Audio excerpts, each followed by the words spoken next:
পাগলাটে, ধ্রুপদী, crazy, football, bloody hell, football is the beautiful game. এজন্য এই খেলাটিকে ভালোবাসতে আপনি বাধ্য। ফুটবল বিধাতা বলে যদি কেউ থাকেন, ওপারে বসে নিশ্চয়ই তিনি মুচকি হেসেছেন। নিরীহ হৃদয়টার ওপর অত্যাচার নাকি চোখের শান্তি, অথবা পার্ক দ্য পাসে নিমিষে 90 মিনিট শেষ হয়ে যাওয়ার আফসোস। এরাত নির্ঘুম, এরাত তৃপ্তির।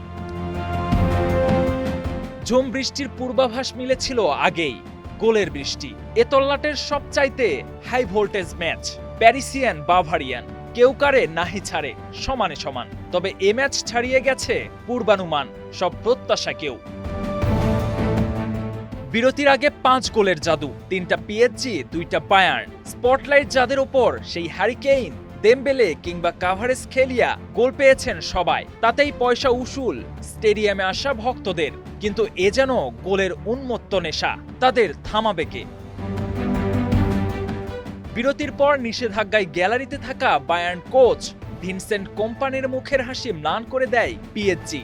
ম্যানুয়েল নায়ার হজম করে আরও 2খানা, তাতে স্কোরলাইন 5-2। হতাশা যখন মিউনিক ডাগআউটে, তখন গ্যালারির ছোট্ট একটা কোণে 1005 বায়ার্ন সমর্থক একটানা গাইছিল ফরএভার ফরওয়ার্ড এফসি বায়ার্ন। এরপর যেন জাদু, হ্যামিলনের বাসিওয়ালার উপামেকানো আর লুইস দিয়াজ, 4 মিনিটে 2 গোল। তাতে স্কোরলাইন 5-4। যদিও তা বাড়তে পারত আরও, তবে যা হয়েছে তাও হার মানাবে রূপকথাকেও।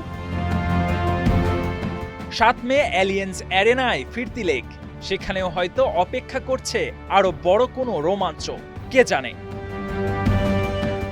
KM Sony, star news.